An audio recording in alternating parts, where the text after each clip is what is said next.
আমরা আজকের ক্লাস শুরু করতে যাচ্ছি। আজকের ক্লাস হচ্ছে থার্মোডাইনামিক্সের ক্লাস নাম্বার 13। তো আজকের ক্লাসে আমরা ডিজেল সাইকেল শুরু করব। ডিজেল সাইকেলের প্রথমে কিছু থিওরি আলোচনা করার পরে আমরা অঙ্কে চলে যাব। আমরা প্রথমে ডিজেল সাইকেলের পিবি এবং টিএস ডায়াগ্রাম আবার একটু রিভিশন দিয়ে নিই। এখানে দেখো পিবি এবং টিএস ডায়াগ্রাম অঙ্কন করা আছে। এই যে এখানে এই যে 1 থেকে 2, 2 থেকে 3, 3 থেকে 4 এবং 4 থেকে 1, এটা হচ্ছে টিএস ডায়াগ্রাম। আমাদের অঙ্ক করতে মূলত পিবি ডায়াগ্রাম লাগবে, টিএস ডায়াগ্রাম তেমন লাগবে না। আমরা তবুও পিবি ডায়াগ্রামটা এখানে টিএস ডায়াগ্রাম রাখছি। আচ্ছা, প্রসেসগুলো দেখো 1 থেকে 2, এটা হচ্ছে অ্যাডিবেটিক কম্প্রেশন প্রসেস। অ্যাডিবেটিক কম্প্রেশন প্রসেস এটা 1 থেকে 2 হচ্ছে অ্যাডিবেটিক কম্প্রেশন। 2 থেকে 3 এটা হচ্ছে কনস্ট্যান্ট প্রেসার প্রসেস। 2 থেকে 3 হচ্ছে কি কনস্ট্যান্ট প্রেসার প্রসেস। তুমি যদি অঙ্ক করতে চাও, অঙ্ক যদি বুঝতে চাও, তাহলে এই জিনিসগুলো প্রসেস কোনটা প্রসেস কি এটা কিন্তু তোমার মুখস্থ থাকতে হবে। বুঝাবুঝির কিছু না, মুখস্থ থাকতে হবে যে 2 থেকে 3 কি প্রসেস। আমি যদিও এই 2 থেকে 3 কি প্রসেস এটা বোঝাইছিলাম যে সোজা রেখা থেকে প্রসেস চিনতে হয়, বাঁকা রেখা থেকে প্রসেস চিনতে হয় না, নিয়ম শিখাইছিলাম। কিন্তু এখন একদম ঠোঁটের আগায় থাকতে হবে যে 2 থেকে 3 কি প্রসেস, কনস্ট্যান্ট প্রেসার প্রসেস। 3 থেকে 4, 3 থেকে 4 হয়েছে অ্যাডিবেটিক এক্সপানশন প্রসেস, মানে 3 থেকে 4 অ্যাডিবেটিক এক্সপানশন মানে ভলিউম বাড়ছে। আর 4 থেকে 1 হয়েছে কনস্ট্যান্ট ভলিউম প্রসেস। বুঝতে পারছি? আবার বলি 1 থেকে 2 হয়েছে কম্প্রেশন প্রসেস। 1 থেকে 2 হয়েছে কম্প্রেশন। কি কম্প্রেশন? অ্যাডিবেটিক কম্প্রেশন। এখানে কিন্তু আর কোনো কম্প্রেশন নাই, এটাই 1 থেকে 2 হয়েছে কম্প্রেশন। আবার 2 থেকে 3 এটা হচ্ছে constant pressure process. Constant pressure process. 3 থেকে 4 হয়েছে এক্সপানশন, মানে ভলিউম বাড়ছে, এটা হচ্ছে অ্যাডিবেটিক এক্সপানশন। আর 4 থেকে হচ্ছে কনস্ট্যান্ট ভলিউম প্রসেস। এখন এই এখানে এই এটা কিভাবে কাজ করে, এটা পিস্টন সিলিন্ডার দিয়ে আমরা দেখি একটু, মানে এই জিনিসটা কিভাবে কাজ করে আমরা একটু দেখব।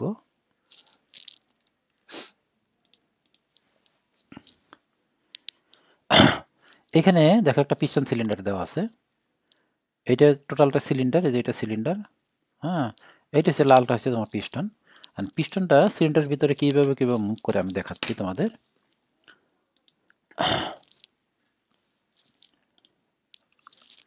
পিস্টনটা কি করে কি, এখান থেকে এখানে এখানে ছিল না প্রথমে, এখান থেকে আস্তে আস্তে আস্তে আস্তে এদিকে আসে, এদিকে আসে। এদিকে আসার ফলে এখানে ভিতরে সিলিন্ডার ভিতরে বাতাসটা এটা কম্প্রেসড হয়ে যায়, মানে সংকুচিত হয়ে যায়। আর বলি দেখো, সিলিন্ডারের ভিতরে বাতাস আছে, বাতাসটা কিভাবে আছে এটা তোমার জানার দরকার নেই, ওইটা আরেকটা ব্যাপার। এই যে ইনটেক বাল্ব দিয়ে বাতাসটা ঢুকবে, প্রথমে এইখান থেকে এখানে যাবে, ওইটা আলোচনা পরে করি আমরা।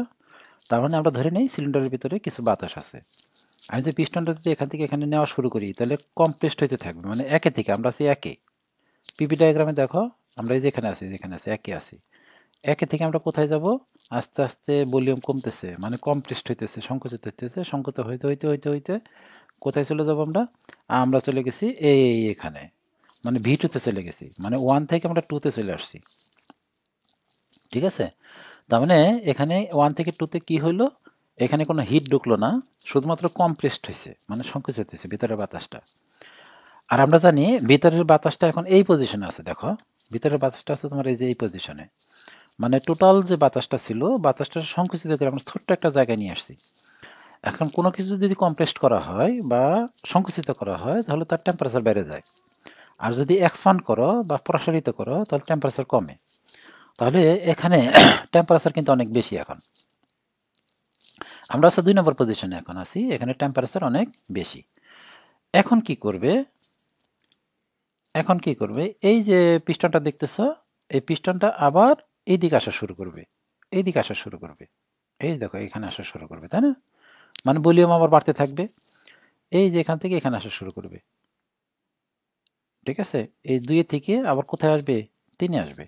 আচ্ছা, 2 থেকে যখন 3 আসা শুরু করবে, তখন কিন্তু এখানে টেম্পারেচার অনেক বেশি ছিল, এখানে কিন্তু টেম্পারেচার অনেক বেশি ছিল। এই 2 থেকে 3-এর মধ্যে করা হয় কি, এখান থেকে জ্বালানি প্রবেশ করা হয়, মানে এই সংকুচিত একটা বাতাস আছে হাই টেম্পারেচারে, তখন যদি আমি স্প্রে করে জ্বালানি দিয়ে দিই, তাহলে কি হবে, এখানে আগুন ধরে যাবে। এখানে কি ধরে যাবে, আগুন ধরে যাবে। আগুনে কি করবে, এটা একটা ধাক্কা দিবে, আগুনে কি করবে, এটারে একটা ধাক্কা দিবে। আমরা যেটা করবো আর কি, যে আমরা 2 নম্বর পজিশনে আছি, 2 থেকে 3-এর মধ্যে আমরা জ্বালানি প্রবেশ করবে, মানে 2 থেকে 3-এর ভিতরে এখানে আমরা জ্বালানি প্রবেশ করাবো, আগুন ধরবে। যখন 3-এ আসবে জ্বালানিটা আমরা বন্ধ করে দেব। মানে যখন 2-এ থাকবে তখন আমরা জ্বালানি দেওয়া শুরু করব, স্প্রে করা শুরু করব ভিতরে, মানে সিলিন্ডারের ভিতরে আমরা জ্বালানি স্প্রে করা শুরু করব এবং 3 পর্যন্ত দিতে থাকব। 3-এ যে আর দেওয়া বন্ধ করে দিব, মানে কাট করে দিব। কি হলো তাহলে? সিলিন্ডারটা যখন এই পিস্টনটা যখন এখানে আছে, মানে 2 নম্বর পজিশন, দেখো এই যে 2 নম্বর পজিশনে আছে, তখন আমরা জ্বালানি দেওয়া শুরু করব স্প্রে আকারে। এখন সিলিন্ডারটা যখন 3-এ যাবে তখন পর্যন্ত আমরা জ্বালানি দিতেই থাকবো। তার মানে জ্বালানি কোথা থেকে কোথায় দিব? 2 থেকে 3 পর্যন্ত আমরা জ্বালানি দিব। কিন্তু 3-এ যাওয়ার পরে এটা কাট হয়ে যাবে, মানে জ্বালানি দেওয়া বন্ধ করে দেব। 3-এ যাওয়ার পরে জ্বালানি দেওয়া বন্ধ করে দেব। আমি দেখতেছি, দেখো আবার আমাদের পিস্টনটা আছে বর্তমানে এই পজিশনে। মানে আমি প্রথম থেকে আবার দেখি, প্রথমে ছিল 1 নম্বর পজিশনে, 1 থেকে কোথায় আসলো? কমপ্রেসড হইতে হইতে হইতে হইতে এখানে আসছে 2 আসছে। এখন 2 আসার পরে একটা ঘটনা ঘটবে, একটা জ্বালানি দেওয়া শুরু করবো আমরা। তাহলে আমরা পিস্টনটা আবার মুভ করতেছে, দেখো আবার মুভ করতেছে, আবার মুভ করতেছে, পিছন থেকে আসতেছে। 2 থেকে আমরা 3-এ যাচ্ছি, এই যে 3-এ যাচ্ছি। 3-এ যাওয়ার পরে জ্বালানি দিতেছিলাম এতক্ষণ পর্যন্ত, এখন এসে কাট করে দিলাম, জ্বালানি আর দেওয়া বন্ধ করে দিলাম। এখন জ্বালানি দিতে দিতে কিন্তু এখানে আগুন ধরে গেছে, তাই না? আগুন একটা ধাক্কা দিবে ভিতরে। যদি আমি কমপ্রেসড একটা জায়গায় আমি যদি হঠাৎ করে জ্বালানি দিয়ে দিই হাই টেম্পারেচার, তখন আগুন ধরে যাবে, এখানে এক্সপ্লোশন হবে। এটা বলা হয় কি? এক্সপ্লোশন, বিস্ফোরণ হবে। বিস্ফোরণের ধাক্কা এটা কি করবে? তখন 3-এ থেকে আবার কোথায় যাবে? 4-এ যাবে। 3-এ থেকে কোথায় যাবে? 4-এ যাবে। দেখো 3-এ থেকে আবার 4-এ যাবে। আবার 4-এ এসে পিস্টনটা চুপচাপ বসে থাকবে। 4-এ থেকে আবার 1-এ আসবে, ওইটা হয়েছে আরেক প্রসেস। তাহলে আমি আবার একটু বলি।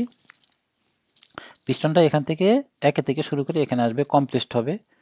আবার 2-এ থেকে যখন 3-এ যাবে, ওই সময় 2 থেকে যখন 3-এ যাবে তখন ওই সময় জ্বালানি প্রবেশ করাবো আমরা। কি প্রবেশ করাবো বলো দেখি? জ্বালানি প্রবেশ করবে। বুঝতে পারছি? তার মানে এখান থেকে তখন একটা জ্বালানি ঢুকবে, মানে তাপ ঢুকবে, তাই না? এখান থেকে একটা তাপ ঢুকবে, এই যে দিক দিয়ে, এই দিক থেকে একটা তাপ ঢুকবে। ওই তাপটা আমরা বললাম Q1, ওই তাপটা বললাম কি? Q1। আচ্ছা, এই যে জ্বালানি দেওয়া শুরু করছি 2 থেকে জ্বালানি দেওয়া শুরু করছি, 3-এ যে জ্বালানি দেওয়া বন্ধ করে দিছি, মানে কাট করে দিছি। 3-এ যে জ্বালানি দেওয়া বন্ধ করে দিছি, এটা হচ্ছে কাট করে দিলাম, তাই না? আচ্ছা, এখান থেকে যখন আগুন ধরে গেল তখন 3-এ থেকে আবার কোথায় আসবে? 4-এ আসবে, মানে এক্সপান্ড হবে, মানে পিস্টনটা এখানে চলে আসবে। 4 থেকে যখন 1-এ যাবে তখন এটা কনস্ট্যান্ট ভলিউম। এখান থেকে যে হিটটা ঢুকলো না, যে হিটটা ঢুকছে, এই যেখান থেকে যে হিটটা ঢুকলো, এই হিটটা কিছু অংশটা কি করছে? পিস্টনটা ধাক্কা দিছে। আর কিছু অংশ হিট বাইরে অপচয় হবে। এই অপচয় হিটটা হয়েছে এই দিক দিয়ে বেরিয়ে যাবে, একজস্ট গ্যাসটার সাথে বেরিয়ে যাবে, যেরকম। বোঝো নাই? এখান থেকে বেরিয়ে যাবে, এটা হচ্ছে Q2। তার মানে আমরা জানি ঢুকবে, তাপ ঢুকবে এবং আবার কিছু তাপ বের হয়ে যাবে। কিছু তাপ ঢুকবে, সম্পূর্ণটা বের হবে না, মাঝখানে কিছু কাজ করবে। আমরা যদি একটা সিমেট্রিক ডায়াগ্রাম আঁকি, আর ডায়াগ্রামটা দেখতে এরকম হবে, আমি দেখাচ্ছি তোমাদের। আমি কলম দিয়ে আঁকি।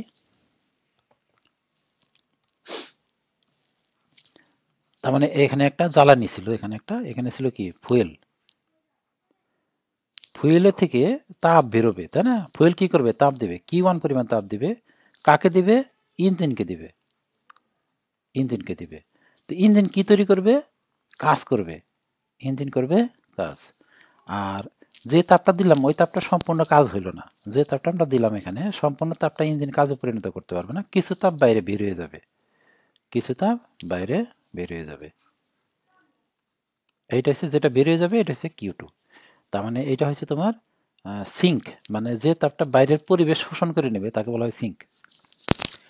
তার মানে আমরা এই 2 থেকে 3-এর ভিতরে যে তাপটা দিব, ওই তাপের কিছু অংশ কাজ করবে, কিছু অংশ বেরিয়ে যাবে। মানে এটা হচ্ছে কাজ আর এটা হচ্ছে অপচয়। এটা হচ্ছে কাজ আর এটা কি? অপচয়। বুঝাইতে পারছি?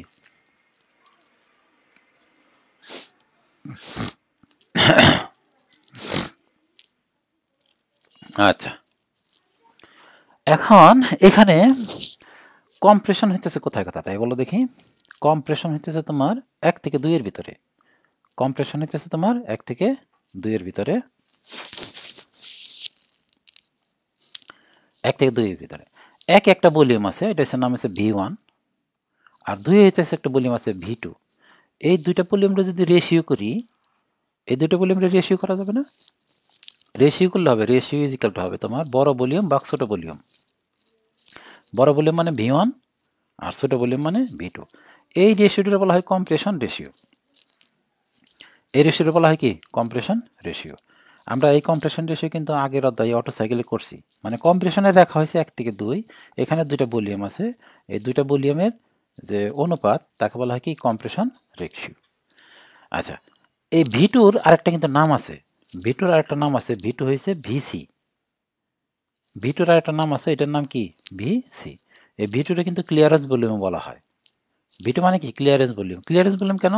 কারণ V2 সোজা তুমি নিচের দিকে আসো, নিচের দিকে আসো, দেখো সিলিন্ডারের ভিতরে এই জায়গাটা সবসময় ফাঁকা থাকবে, এখানে কিন্তু পিস্টন ঢুকবে না। এই জন্য এটার নাম কি? Clearance volume. তাহলে V2-র আরেকটা নাম আছে ক্লিয়ারেন্স ভলিউম। ঠিক আছে? তাহলে আমরা আগের মতো যদি করি, ওই অটো সাইকেলে যেরকম করছি, অটো সাইকেলে করছি, তাহলে এটার বদলে আমি লিখতে পারি, দেখো এটার বদলে আমি লিখতে পারি, এই V2-র বদলে লিখলাম আমি ক্লিয়ারেন্স ভলিউম, আর এই V1-এর বদলে লিখলাম total volume. Total volume. Total volume কিভাবে? দেখো, এই যে V1টা হচ্ছে এখান থেকে শুরু করে এই পর্যন্ত, এই যে 1-এর ভলিউম মানে এই 0 থেকে এখান পর্যন্ত, তার মানে এই যে এখান থেকে শুরু করে এই পর্যন্ত টোটাল ভলিউম না? তার মানে এখানে যে ভিসি আছে, ভিসি আর যোগ ভিএস, তার মানে পরের লাইনে আমরা লিখতে পারি, এটা অটো সাইকেল আমরা করাইছি সুতরাং ডিটেলস এখানে যাচ্ছে না, বিসি প্লাস কি হবে? ভিএস ভাগ ভিসি। বুঝতে পারছি? তার মানে এই যে V1টা সমান হয়েছে এই ভিসি আর এই ভিএস যদি যোগ করি, আমরা এই ভিসি আর এই ভিএস যদি যোগ করি, তাহলে টোটাল ভলিউম হবে। টোটাল ভলিউম হয়েছে এইটা। এই জিনিসগুলো আমরা অটো সাইকেলে ক্লিয়ার করে আসছি, কিন্তু আজকের আলোচনা একটা অন্যটা নিয়ে আলোচনা করব।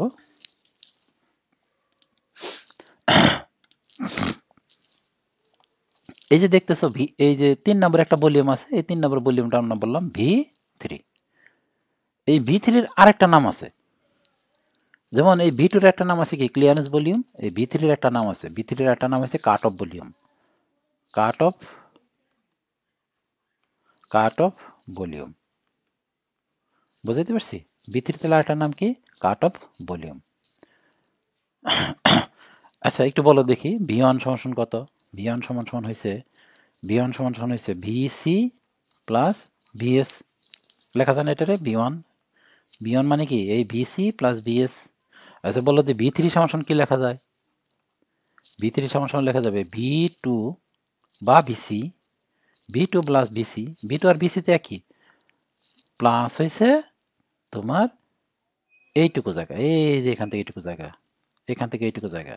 কোনটুকু জায়গা আমি দেখাচ্ছি, দেখো এই যে V3 মানে কতটুকু, দেখো V3 মানে হচ্ছে বিসি যোগ এইটুকু, বিসি যোগ এইটুকু না? বিসি যোগ আমি ওইটুকুর নাম দিচ্ছি, দেখো এখানে নাম দিচ্ছি B2 থেকে 3। কোনটুকু? এই যে আমি শেড দিয়ে দেখাচ্ছি, দেখো এই যে এইটুকু, এই জায়গাটুকু কত? B2 থেকে 3। আর এই জায়গাটুকু কত? বিসি। তাহলে V3 কতটুকু হবে? এই V3 দেখো, এই যে সোজা আসছি আমরা, এই যে এখান থেকে সোজা আসছি, তাহলে V3 কত হবে বলো? এই বিসি যোগ এইটুকু। ইজি ব্যাপার। এই বিসি যোগ এইটুকু, এই যে বুঝাইতে পারছি? শেড অংশটা এই যে এটা, এই যে বিসি তো এইটুকু, তাই না? আর এইটুকু হয়েছে কি? B2 থেকে 3। তাহলে B3 কত হবে?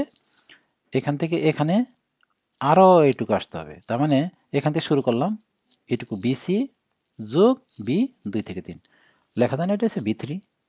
আর V3-র নাম কি? কাট অফ ভলিউম। V3-র নাম কি? কাট অফ ভলিউম। আচ্ছা, এখন V3 একটা ভলিউম আর V2 একটা ভলিউম, এই দুইটা ভলিউম দিয়ে একটা রেশিও বানানো যাবে। খেয়াল করে শোনো, আমরা 1 এবং 2 দিয়ে একটা রেশিও বানাইছিলাম না? এই 1 এবং 2 দিয়ে একটা রেশিও বানাইছিলাম, এরকমভাবে আমরা 2 এবং 3 দিয়ে একটা রেশিও বানাবো। 2 এবং 3 দিয়ে একটা রেশিও বানাবো। এই রেশিওটা হবে এরকম, দেখো আমি যদি লিখি R ইজ ইকাল টু হবে তোমার বড় ভাগ ছোট, বড়টা হয়েছে V3 আর নিচে হয়েছে কি? V2। ঠিক আছে? আচ্ছা, এইটারে ঠিক এইভাবে লেখা যায়, দেখো V3-র বদলে লিখতে পারি আমরা বিসি যোগ B2 থেকে 3, আর নিচে লিখলাম আমরা বিসি। লেখা যাবে? দেখো তো, ভালো করে দেখো, ratio is equal two V3 ভাগ V2, একটা রেশিও বানানো যায় কিন্তু V3 ভাগ V2, আর B3 বদল আমরা কি লিখতে পারি, BC যোগ B2 থেকে 3, BC যোগ B2 থেকে, এই শেড দেওয়া এরিয়াটা খেয়াল করো, এই যে শেডের এরিয়াটা BC যোগ B2 থেকে 3, BC যোগ B2 থেকে 3 ভাগ BC। এই যে একটা রেশিও বের করলাম আমরা 2 এবং 3 দিয়া, 2 এবং 3 দিয়ে একটা রেশিও বের করছি না, এই রেশিওটা আমরা আর দ্বারা প্রকাশ করব না, এই রেশিওটা আমরা রো দ্বারা প্রকাশ করব। এই রেশিওটা কি দ্বারা প্রকাশ করব, রো দ্বারা, ঘনত্বের যে রো আছে না ওই রো দ্বারা প্রকাশ করব। এবং এটার নাম হচ্ছে কাট অফ রেশিও। এটার নাম কি, কাট অফ রেশিও। এটার নাম কি বলো দেখি, 1 থেকে 2 এটার নাম কি, কম্প্রেশন রেশিও। আর 2 থেকে 3 এর ভিতরে যে রেশিওটা তার নাম হচ্ছে কাট অফ রেশিও। কারণ কি, এখানে কাট অফ হয়, এই 3 এসে কাট অফ হয়, যে এই কারণে নাম দিচ্ছি আমরা কাট অফ রেশিও। 3 এসে কি কাট অফ হয় বলো দেখি, ফুয়েল কাট অফ হয়, মানে ফুয়েল দেওয়া বন্ধ হয়ে যায়। 3 আসার পরে ফুয়েল দেওয়াটা বন্ধ হয়ে যায়, এই জন্য 3-এর নাম দিয়েছে আমরা কাট অফ ভলিউম। এই যে B3 মানে কি, কাট অফ ভলিউম। কেন কাট অফ ভলিউম দিলাম নামটা, কারণ 3-এ আসার পরে যখন পিস্টনটা 3-এ আসে তখন ফুয়েল দেওয়া বন্ধ হয়ে যায়, মানে কাট অফ হয়ে যায়। কাট অফ হয়ে যাওয়া মানে কি, বন্ধ হয়ে যাওয়া। তো 3-এ এসে যেহেতু কাট অফ হয়ে যায়, এই জন্য 3-এর নাম দিয়েছি আমরা কাট অফ ভলিউম। আর এই কাট অফ ভলিউম এবং এই ক্লিয়ারেন্স ভলিউম, B2 মানে কি, ক্লিয়ারেন্স ভলিউম না, দুইটার যে রেশিও তাকে বলা হয় কাট অফ রেশিও। বুঝতে পারি না? তাহলে কাট অফ রেশিও কি, কাট অফ ভলিউম বা ক্লিয়ারেন্স ভলিউম। আমি আবার একটু ডিটেলস আবার একটু লিখতেছি তোমাদের জন্য, ক্লিয়ারলি লিখতেছি। দেখো, প্রথমে আমি লিখি কম্প্রেশন রেশিও, কম্প্রেশন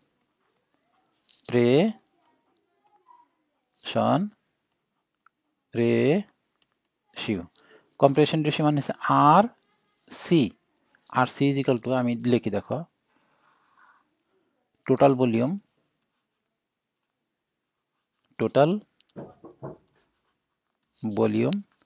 বা কিসে, clearance volume, clearance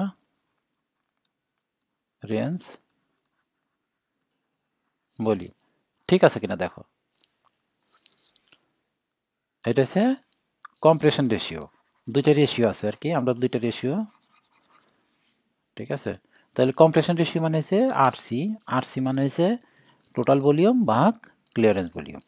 total volume মানে কি, টোটাল ভলিউম মানে হচ্ছে ভিসি প্লাস ভিএস, এই যে ভিসি প্লাস ভিএস। আর ক্লিয়ারেন্স ভলিউম মানে হচ্ছে কত, বিসি। পারবা? আচ্ছা, এটা যদি আমি এখান থেকে লিখি তাহলে এরকম লেখা যায়, এরকম লেখা যায় V1 ভাগ কত, V2, V1 ভাগ V2। এখনো দেখো cut off ratio, cut off ratio, cut off ratio প্রকাশ করে রো দ্বারা, রো ইজ ইকাল টু হবে cut off volume, cut off volume, cut off volume ভাগ হয়েছে clearance volume, cut off volume ভাগ clearance volume. Cut off volume ভাগ কি হবে, ক্লিয়ারেন্স ভলিউম। আচ্ছা, কাট অফ ভলিউমটা আমরা লিখতে পারি, কাট অফ ভলিউমটা লিখতে পারি আমরা V3, আর ক্লিয়ারেন্স ভলিউমটা আমরা কি লিখতে পারি, V2 অথবা VC।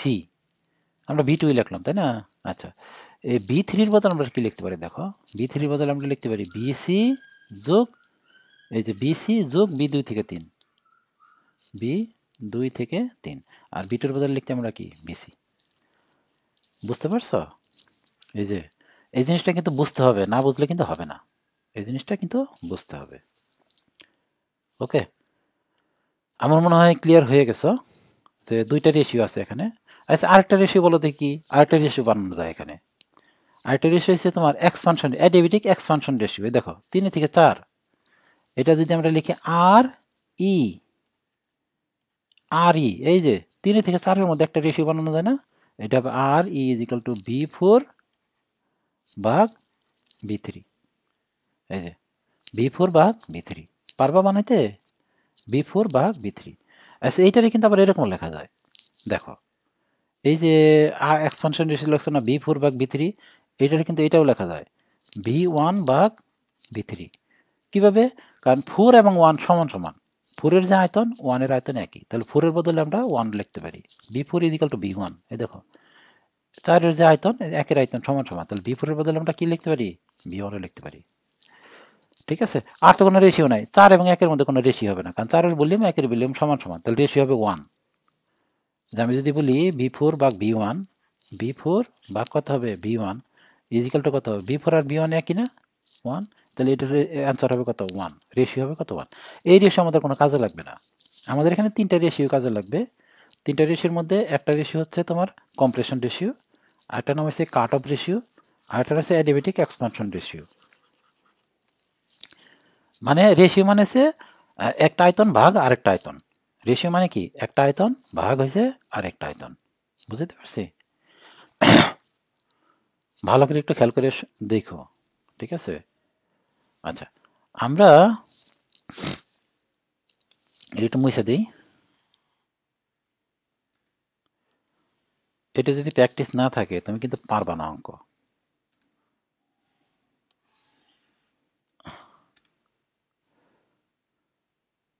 তাহলে আমরা দুইটা রেশিও পাইছি, একটা রেশিও হচ্ছে তোমার আরসি, আরেকটা হচ্ছে রো। একটা হচ্ছে আরসি আর একটা কি? রো। বুঝতে পারছি? এখন এই ডিজেল সাইকেলের এই অঙ্ক করতে গেলে আমাদের অনেকগুলো সূত্র লাগবে অঙ্ক করতে গেলে। যেমন একটা সূত্র হয়েছে এইটা, দেখো তোমার দক্ষতা is equal two Q1 minus Q2 ভাগ কত হবে? Q1 is equal two W ভাগ Q1। এটা is equal two Q1 minus Q2 ভাগ Q1, তাই না? আরেকটা সূত্র হতে পারে এরকম, আমি যদি ডায়াগ্রাম থেকে লিখি তাহলে টি ম্যাক্সিমাম মাইনাস টি মিনিমাম ভাগ কি হবে? টি ম্যাক্সিমাম। টি ম্যাক্সিমাম যদি আমি ডায়াগ্রাম দিয়ে লিখি, দেখো T3, টি ম্যাক্সিমাম মানে কত? T3 মাইনাস টি মিনিমাম কত? T1 ভাগ টি ম্যাক্সিমাম। লেখা যাবে না? এই সূত্রগুলো তো আমরা কার্নোট সাইকেলে করে আসছি, তাই না? কার্নোট সাইকেলে অথবা তোমার অটো সাইকেলেও এই সূত্র ব্যবহার করছি। কিন্তু আজকের চ্যাপ্টারে একটা বিশেষ সূত্র আছে, যে সূত্রতে আমরা শুধুমাত্র ডিজেল সাইকেলের দক্ষতা ব্যয় করব। সূত্রটা আমি লিখতেছি, দেখো। সূত্রটা হয়েছে eta is equal to is equal to 1 minus 1 ভাগ RC to the power gamma minus 1। এটা কিন্তু অটো সাইকেলের সূত্র, তাই না? এইটার সাথে শুধু এইটুকু যোগ করবা। অটো সাইকেলের সূত্রের সাথে এটা হবে root to the power gamma, উপরে গামা, নিচে মাইনাস 1, আর নিচে হয়েছে গামা ইন্টু রু মাইনাস 1। এটা হচ্ছে অটো ডিজেল সাইকেলের দক্ষতার সূত্র। তার মানে অটো সাইকেলের দক্ষতার সূত্রের সাথে এইটুকু শুধু গুণ করে দিতে হবে। তার মানে 1 মাইনাস 1 ভাগ RC to the power gamma minus 1, আর এখানে এই root to the power gamma মানে cut off ratio minus 1, gamma into rho minus 1। পারবা সূত্রটা মুখস্থ করে ফেলো।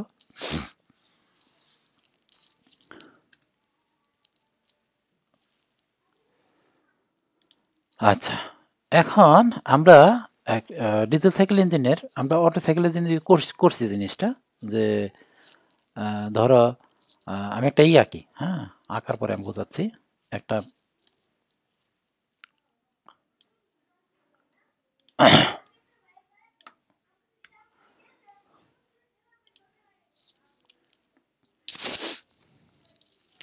একটা আমরা পিস্টন আঁকছি, সিলিন্ডার আঁকছি। সিলিন্ডার এই অংশটা হচ্ছে টিডিসি বিডিসি বোঝাতে, তাই না? এই যে এই অংশটা হচ্ছে এই যে এখান থেকে, আর এইখান থেকে একটা টিডিসি থেকে বিডিসি পর্যন্ত একটা দৈর্ঘ্য। এখান থেকে যে এই দৈর্ঘ্যটা বলা হয় এল দৈর্ঘ্য, তাই না? এই দৈর্ঘ্যটা বলা হয় কি? এল বা স্ট্রোক দৈর্ঘ্য। এটা স্ট্রোক দৈর্ঘ্য কেন? কারণ এই বরাবর পিস্টন যাতায়াত করবে। পিস্টনটা এই বরাবর কি করবে? যাতায়াত করবে। পিস্টন এখান থেকে এখানে যাবে, এখান থেকে এখানে আসবে, এখান থেকে এখানে যাবে, এখান থেকে। এই জন্য এটা হচ্ছে স্ট্রোক লেংথ। এটার নাম কি? Stroke length. আর এটার একটা ব্যাস দেওয়া আছে, মনে করো এটার একটা ব্যাস দেওয়া আছে। ব্যাসটা হচ্ছে তোমার ডি। আচ্ছা, আমি যদি বলি এই যে এখান থেকে এটুকুর আয়তন কত, এই যে এখান থেকে এটুকুর আয়তন কত, এই আয়তন হবে স্ট্রোক ভলিউম। স্ট্রোক ভলিউম হবে এই ব্যাস দিয়ে একটা এরিয়া বাই করবা, এরিয়া ইন্টু এল। এই যে এখান থেকে এটুকুর আয়তন কত, এরিয়া ইন্টু এল। তাহলে এরিয়া সমান কত হবে, সমানটা পাই ডি স্কোয়ার বা 4 ইন্টু কত এল। স্ট্রোক ভলিউম বের করতে পারবো এরকম, স্ট্রোক ভলিউম বের করা সম্ভব, তাই না? মনে করি এখানে ডি এর মান বসাই দিয়া স্ট্রোক ভলিউম বের করলাম। ধরো এখানে এল এর মান দেওয়া আছে তোমার ধরি, অনুমান করে ধরি এল এর মান দেওয়া আছে 0.2 মিটার আর ডি এর মান দেওয়া আছে 0.1। আমি আন্দাজে ধরতেছি আর কি, ডি এর মান কত 0.1 মিটার। তাহলে বসাই দিয়ে দেখি কত আসে। এখানে হবে তোমার পাই ইন্টু 0.1 স্কোয়ার বা 4 ইন্টু 0.2। কত আসে দেখো। আচ্ছা মাপগুলো একটু সুন্দর করে ধরি, কারণ একটা আজগুবি ইয়ার মান আসবে, সুন্দর মান আসবে বোঝানোর জন্য। এটা এল এর মান ধরলাম, এটার মানগুলো আমি চেঞ্জ করে ধরি। এই এল এর মান আমি ধরলাম, এল এর মান ধরলাম আমি 3 মিটার, ঠিক আছে। আর ডি এর মান ধরলাম আমি 1.5 মিটার, 1.5 মিটার, তাই না? তাহলে এখানে আমি এখানে বসাই দিব, এই ডি এর মান বসাবো 1.5 আর এটা বসাবো 3 মিটার। তাহলে এটা হচ্ছে 1.5 আর এটা হচ্ছে কত 3 মিটার। এখন ক্যালকুলেশন করে দেখো কত আসে, কারণ একটু আগে যে এটা ছিল এটা একটু অন্যরকম আসতো ক্যালকুলেশনটা, মানে দশমিকে মান চলে আসতো। তো এটা তোমার আসবে 5.3 5.3 5.3 মিটার কিউব। এটা কার মান বলো দেখি, এই বিএস এর মান, বিএস এর মান হচ্ছে 5.3 মিটার কিউব। আর তাহলে আমাদের এখানে একটা আমরা করতেছি আর কি, বিএস এর মান পাইলাম আমরা, বিএস এর মান হয়েছে 5.3 মিটার কিউব। আর ধরো অঙ্কের মধ্যে ভিসিউ দেওয়া আছে, ভিসিউ দেওয়া আছে তোমার, মনে করো ভিসিউ দেওয়া আছে তোমার 1 মিটার কিউব, 1 মিটার কিউব। আচ্ছা বলো তো তাহলে কম্প্রেশন রেশিও কত হবে? ভিসি দেওয়া আছে, ভিএস দেওয়া আছে, কম্প্রেশন রেশিও কত হবে? কম্প্রেশন রেশিও আমরা জানি RC, RC is equal to V1 ভাগ কত ভি2, ভি1 ভাগ ভি2 না? তাহলে আমরা এটার এই ডিটেলস লিখতে পারি, ভি1 এর বদলে লিখতে পারি আমরা বিসি প্লাস ভিএস ভাগ কত হবে ভিসি, সমান সমান দেখো মান বসাই দাও। বিসি মান কত 1 প্লাস ভিএস এর মান কত 5.3 আর বিসির মান কত 1, তাহলে এটা কম্প্রেশন রেশিও হবে 6.3। এটা হচ্ছে কম্প্রেশন রেশিও, কম্প্রেশন রেশিও না?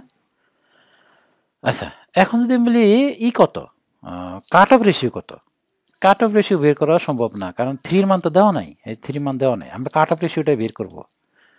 আজকের ক্লাসের মূল আলোচনা কিন্তু এটাই, কম্প্রেশন রেশিও তো আমরা পারি, অটো সাইকেলে কম্প্রেশন রেশিও করছি আমরা। আজকের ক্লাসে কাট অফ রেশিওটা অঙ্কে থেকে বের করতে হয়, এটা আমরা বের করব, ঠিক আছে।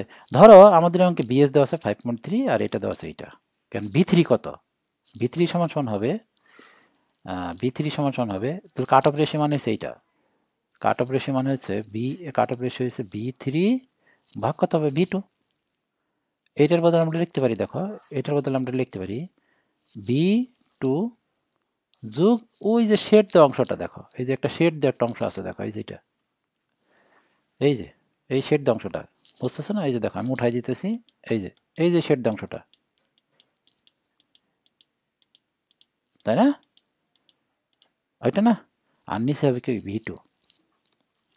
আমি আর একটু সুন্দর করে লিখতে পারি এটারে, ভি2 বদলে আমরা লিখতে পারি কি ভিসি, ভি2 বদলে আমরা ভিসি লিখতে পারি, প্লাস এটার লিখতে পারি বি2 থেকে 3, এই যে এখান থেকে এটার নাম কি বি2 থেকে 3 আর ভি2 বদলে আমরা লিখলাম কি ভিসি।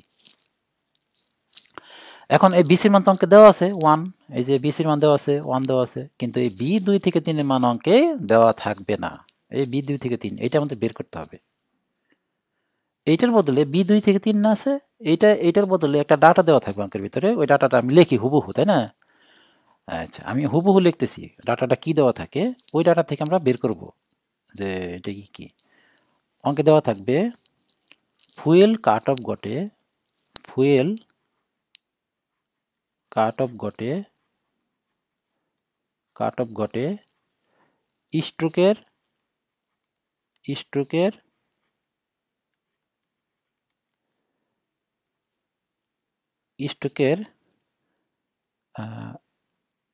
তিনের এক অংশে এই যে ডাটাটা দেওয়া থাকবে ওই এইটা কি জন্য দেওয়া থাকবে বলো দেখি ওই B2 থেকে 3 বের করার জন্য এই অংশটা বের করার জন্য এই যে এটা বের করার জন্য এটার কথাই বলা আছে এখানে ফুয়েল কাট অফ ঘটে স্ট্রোকের 3-এর এক অংশে এই 2 থেকে 3 আছে না এটা কথাই বলছে ফুয়েল কাট অফ ঘটে স্ট্রোকের 3-এর এক অংশে স্ট্রোক কোনটুকু বলো দেখি এই যে এইটুকু 5.3 এই 5.3 এর 3-এর এক অংশ হইছে এইটা এই লাইনটার অর্থ হইছে যে B2 থেকে 3 হচ্ছে এই স্ট্রোকের 3-এর এক অংশ তাহলে আমি লিখে ফেলি তাহলে B2 থেকে 3 ইজিক্যাল হবে B2 থেকে 3 ইজিক্যাল হবে BS এর 3-এর এক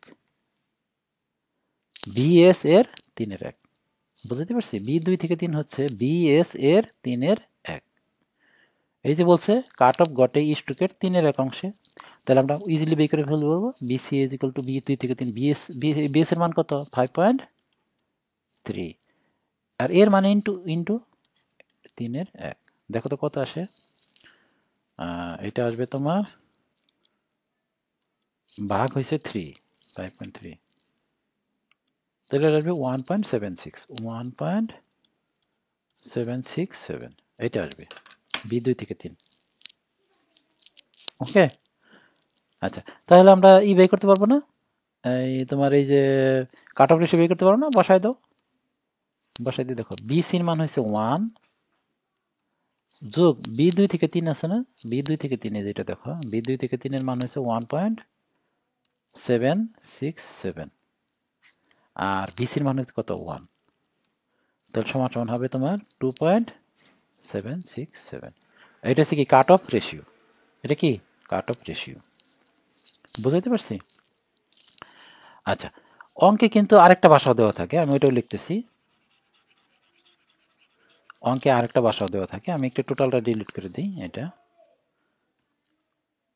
অঙ্কে এরকম দেওয়া থাকে এই যে 3-এর এক অংশ বলছে না 3-এর এক অংশ না বলে এরকম দেওয়া থাকে দেখো আমি লিখতেছি এরকম দেওয়া ফুয়েল কাট অফ ঘটে স্ট্রোকের 10% ফুয়েল কাট অফ ঘটে স্ট্রোকের 10% ফুয়েল কাট অফ ঘটে স্ট্রোকের 10% এই 10% মানে হচ্ছে এরকম 100 ভাগের 10 10% মানে কি 100 ভাগের 10 তাহলে B2 থেকে 3 কত হবে বলো দেখি B2 থেকে 3 হবে তোমার এই যে এই B2 থেকে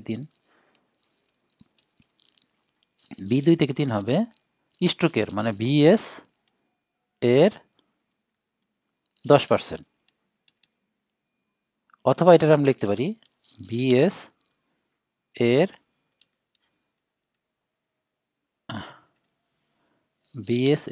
আমরা লিখতেছি দেখো 10%-এর বদলে আমি লিখবো 10%-এর বদলে লিখবো আমরা 10/100 এখান থেকে ক্যালকুলেশন করলে কত দেখা হবে BS এর মান কত ওই যে 5.3 আমরা বের করলাম না একটু আগে 5.3 ইন্টু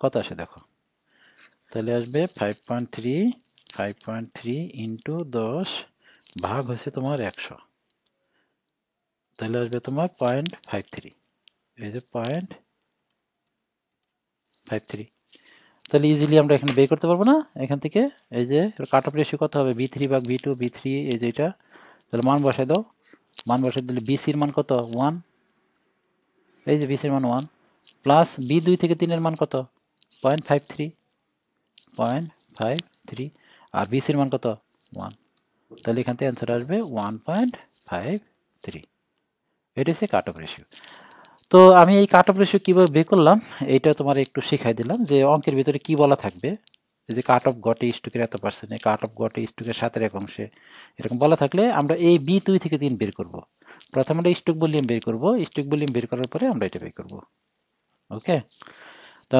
আগামী ক্লাস করতে চাইলে তোমার এই জিনিসগুলো ক্লিয়ার করে নিয়ে আসতে হবে আমি যে ক্লাসে করালাম এই জিনিসগুলো ক্লিয়ার করে নিয়ে আসতে হবে তাহলেই তুমি আগামী ক্লাসের অঙ্ক তুমি বুঝতে পারো। আগামী ক্লাসে আমরা অঙ্ক শুরু করব।